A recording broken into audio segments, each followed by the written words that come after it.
I found out, I was sitting at my kitchen table with a cup of chamomile tea that had gone cold. The doctor's voice was still in my head, calm and measured the way they train them to be. Stage 2. Treatable. We caught it early enough. I remember thinking that I should call someone. I picked up my phone, scrolled to my daughter-in-law's name, and then I put the phone face down on the table and sat there in the quiet for a long time. I didn't call her. I called my friend Odessa instead.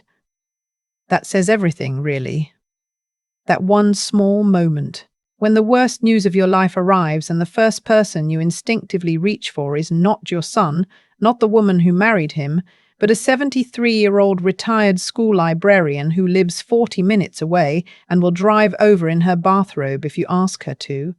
But let me back up, because none of this started with the diagnosis.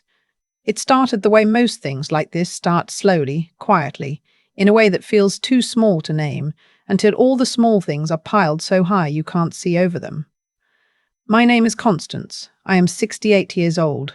I was a speech-language pathologist for 31 years at a public school district outside of Atlanta, Georgia.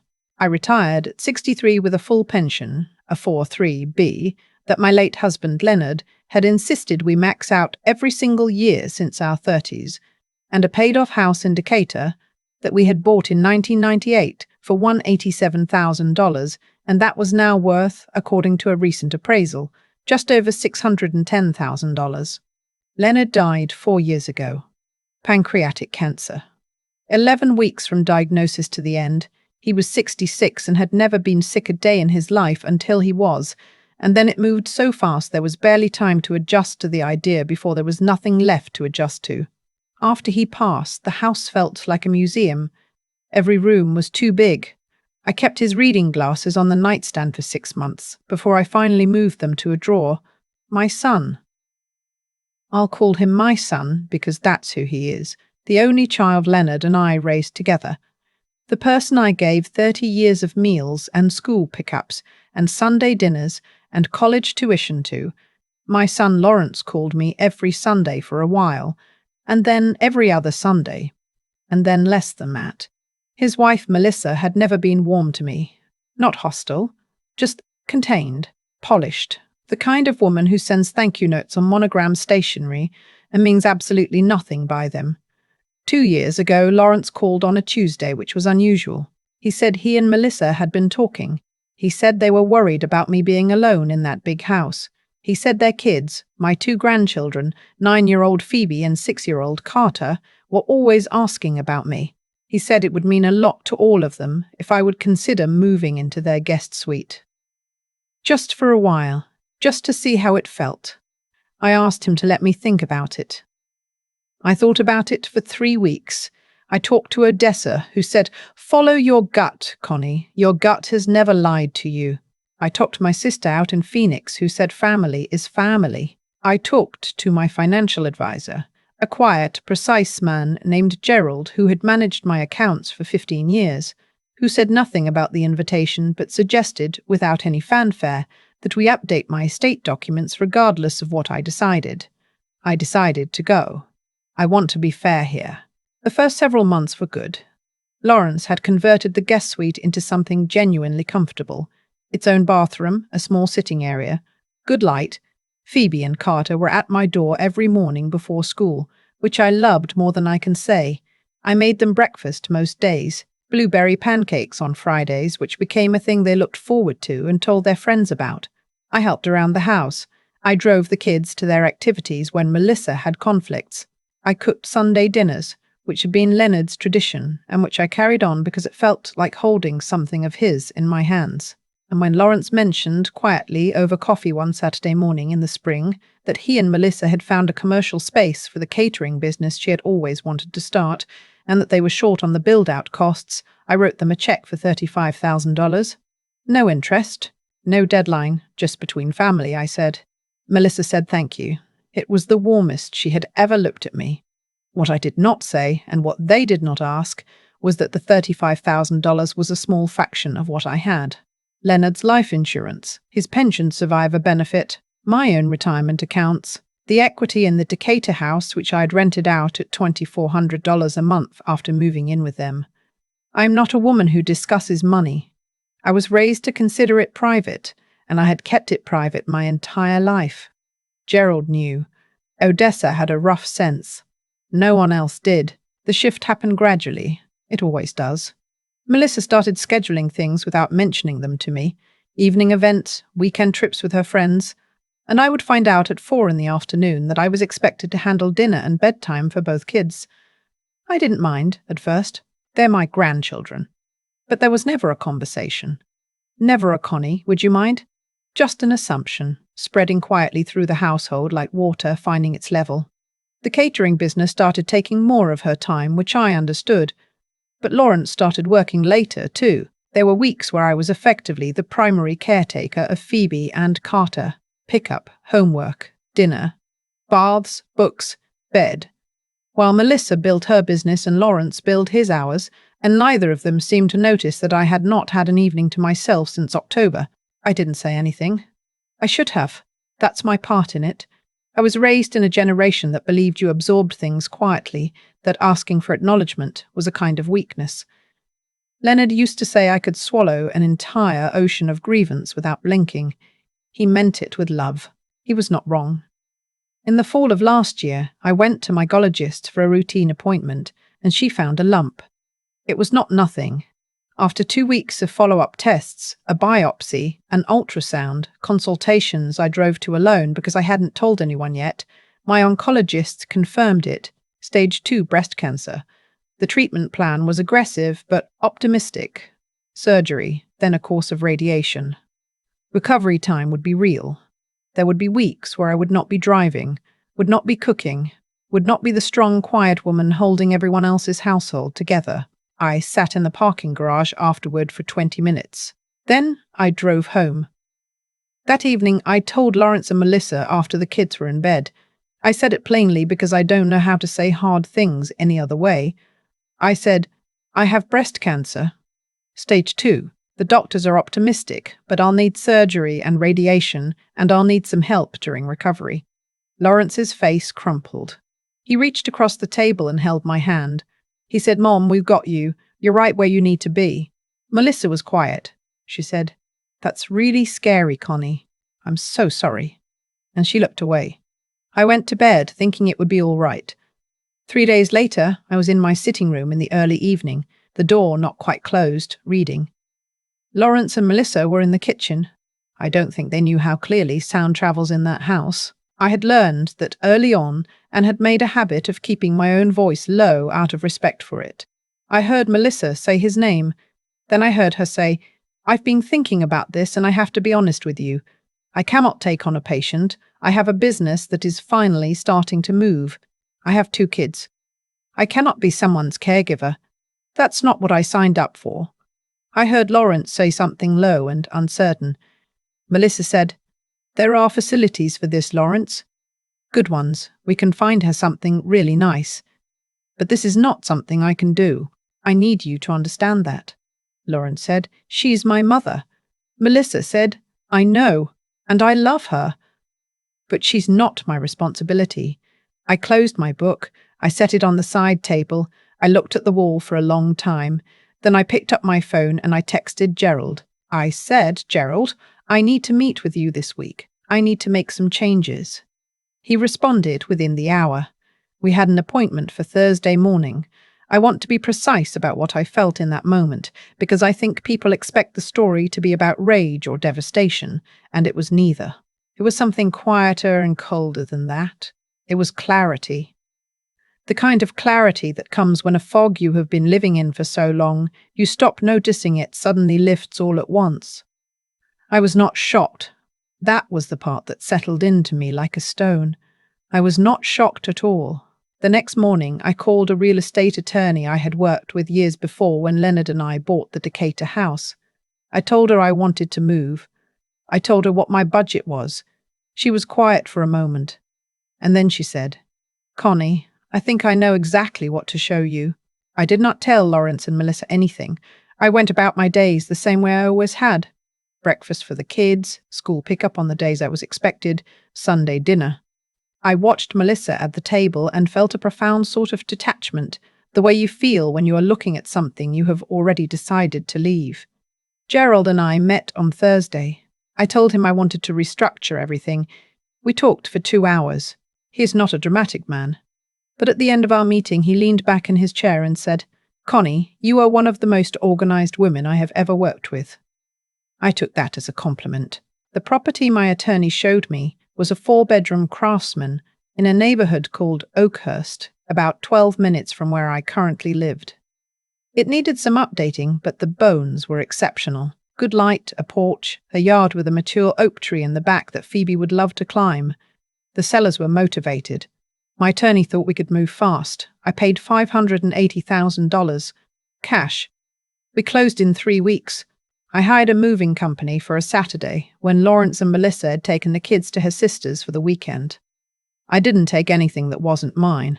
I stripped the guest suite clean, left fresh towels on the bed out of habit, and took one last look at the room that had been mine for 2 years.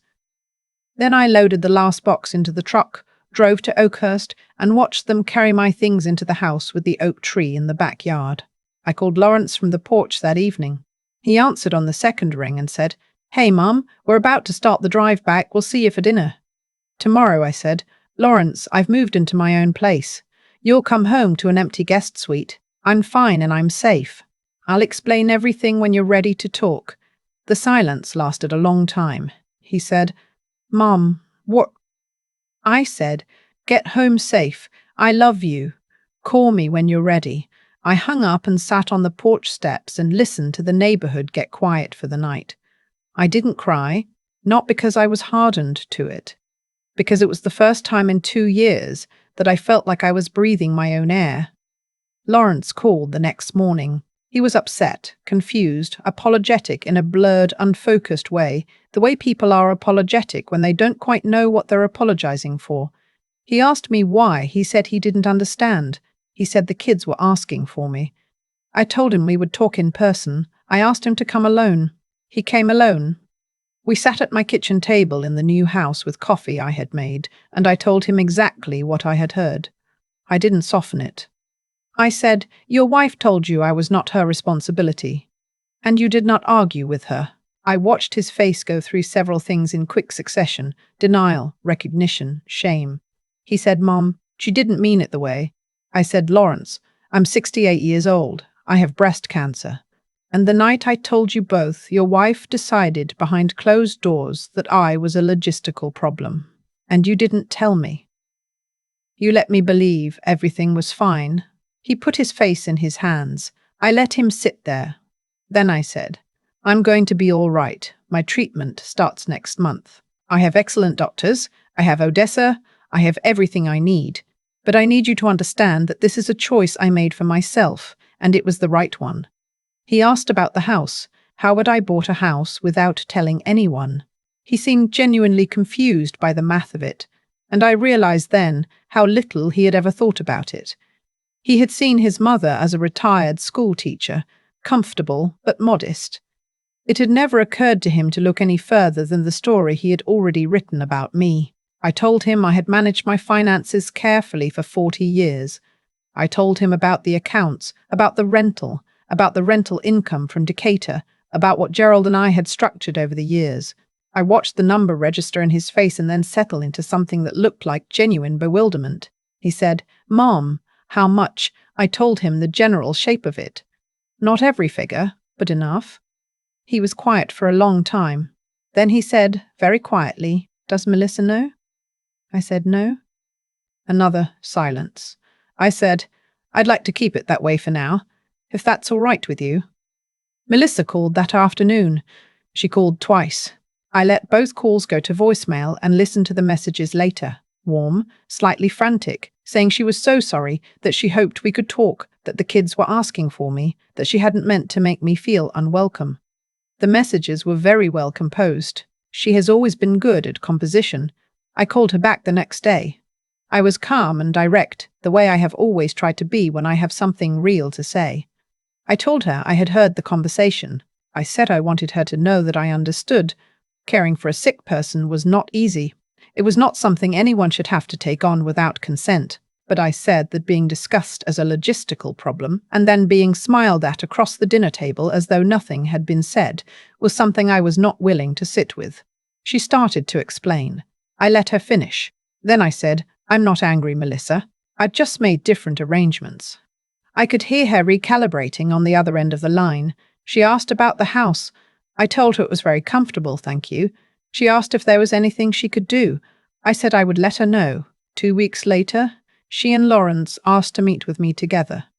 They came to Oakhurst and I made coffee, and we sat on the porch because the weather was nice. Melissa was softer than I had ever seen her. She reached across and held my hand and said she was deeply sorry. She said she had been overwhelmed and afraid and she had handled it wrong. She said she wanted to make it right. I looked at her for a moment, then I said, "All right, here's what I need." I told them that Phoebe and Carter would always have a relationship with me and that I would never use them as leverage, but that Lawrence and I needed to rebuild something real before I was going to open my door, the way it had been opened before. I told them I would not be the default childcare any longer, that if they needed help, they needed to ask. I told them the $35,000 was a gift, and I had never expected it back, but that going forward I was going to be thoughtful about what I offered. And then I said as gently as I could, "I would like you both to consider seeing a family therapist, not because I'm angry, but because I watched Lawrence not say anything in that kitchen, and I think that's been going on a long time, and I think you both deserve better than that." Melissa looked at Lawrence. Lawrence looked at the porch floor for a moment. Then he nodded. "My surgery was on a Tuesday in March. Odessa drove me. She stayed the whole day, wore a ridiculous hat she brought specifically to make me laugh in the pre-op room. And she did. Lawrence came to the hospital after work. He sat with me until visiting hours ended and held my hand and didn't say much, which was the right call. The radiation began 6 weeks later, 12 sessions. I drove myself to most of them. It was tiring in ways that are hard to describe. Not painful, just a slow cellular exhaustion that settled in by mid-afternoon and lifted by morning. I slept more than I had in years. I read books I had been meaning to read for decades. I sat on my porch most evenings and watched the light move through the oak tree. Phoebe and Carter came every Saturday. Lawrence brought them and stayed for lunch. Melissa came sometimes. She brought flowers the first time, which felt like an effort I respected. She and I are not close, and we may never be, but we are something. Two women, orbiting the same center of gravity, trying to find a distance that works for both of us. Gerald and I met again in January. I had made some decisions about the estate. The house in Oakhurst will go into a trust, one that I control for the rest of my life, and that passes directly to Phoebe and Carter when the time comes. Not to Lawrence, not to Melissa. To the children, with provisions for their education. My other accounts are arranged similarly, with a portion earmarked for a couple of organizations I have believed in for years, the public library system here in DeKalb County, which gave me a career, and a hospice program that was kind to Leonard in those 11 weeks. Lawrence doesn't know the specifics. He doesn't need to. What I have come to understand after everything is this.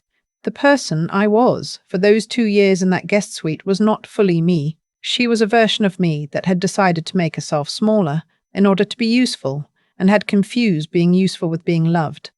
Those are not the same thing. They were never the same thing. I am 68 years old.